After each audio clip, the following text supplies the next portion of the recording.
November of 1995, we moved up here. It was wonderful, and we haven't regretted it. What I like here was it's very safe for our two daughters, both of whom have intellectual developmental disabilities.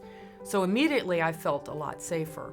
Of course, the first concern that we had was what kind of services will we be able to get for our daughters, Erin and Jessica. But as it turned out, we found great services. Jessica, our youngest daughter, was in a very bad car accident in 2008. And I basically had to live at the hospital.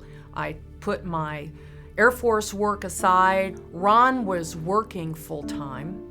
And was at one point, I remember the hospital came down to see me, their billing department, and said, "You've now gone over $450,000 of hospital bill. Just wanted to let you know," which really made my day as I'm in there watching my daughter fight for her life. But meanwhile, Erin, our oldest daughter, was being left behind. I mean, Ron was at work. She was needing more help at home. So I called the state and I said, "I need help. I don't know where to go." The person who I talked to said, "I'm going to call Wabash Center and see if they will help you out." And they did. She is very active and she has a peer group. And if she weren't out in the working world or have the activities that Wabash Center provides, she would not have any kind of a peer group at all. If the social group can't meet, she told me one time, "Well, I'm going to take myself to a movie. I can't just sit around in the apartment." So she gets on the bus and she goes to the movie. And to me, that makes her a functioning part of society. And they've told us that the girls are really good workers. So, and they weren't joking. I mean, they really, because Erin will show up if the bus is running, Erin will be there. I think probably the most important thing is about integrating her into the community and into activities that are more independent, is that rather than her being in a caretaking situation where you're just kind of keeping her safe day to day, she's developed personally to where she can take initiative, she can problem solve better now. I think at the core it's that you're developing the whole person, and they're becoming more of a functioning member of society. Yeah, she pays taxes. She reminds us of that. Yeah, she frequents the restaurants and the movie theaters in the community. She adds a lot of volume to the economy here in town.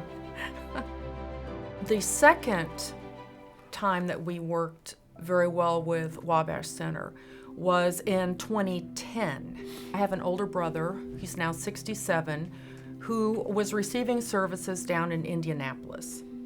And I would go down regularly without any warning. I went into his house and I found him locked in his bedroom, and he was being neglected.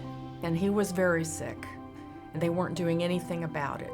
I said, "You take my brother, Steve, to St. Vincent's right now." And they kind of argued with me a little bit, and I said, "No, you get him there right now. His health is very much compromised right now."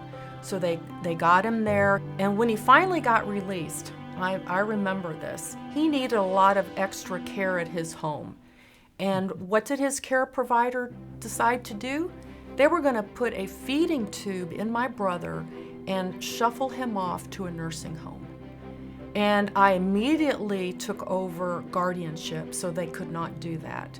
Then I contacted Wabash Center again, and I said, "I really need you to come down to Indy and look at my brother and see if you can provide care for him." They saw my brother in his home.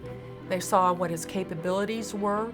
On the way back to Lafayette, they said, "We can give your brother a good life." And that's all I needed to hear. He still gets great care from Wabash Center today. So And he's bloomed here. Oh, he has amazing. Absolutely bloomed.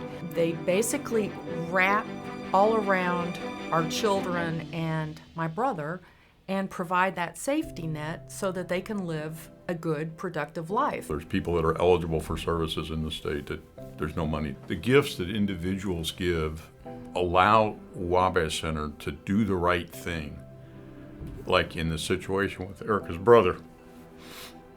If they weren't a nonprofit, they had gifts, they couldn't have done it. Yeah. So. And he wouldn't be with us. And our family has benefited greatly from what Wabash Center does for our children and my brother. And to look at us, you wouldn't think that we need United Way. But we really need United Way, and we need everything that they do in the community. So I wholeheartedly believe in United Way, and I plan to stay part of it. Go volunteer at something, or go ask somebody and go do something, and just get involved and open your mind to your personal involvement.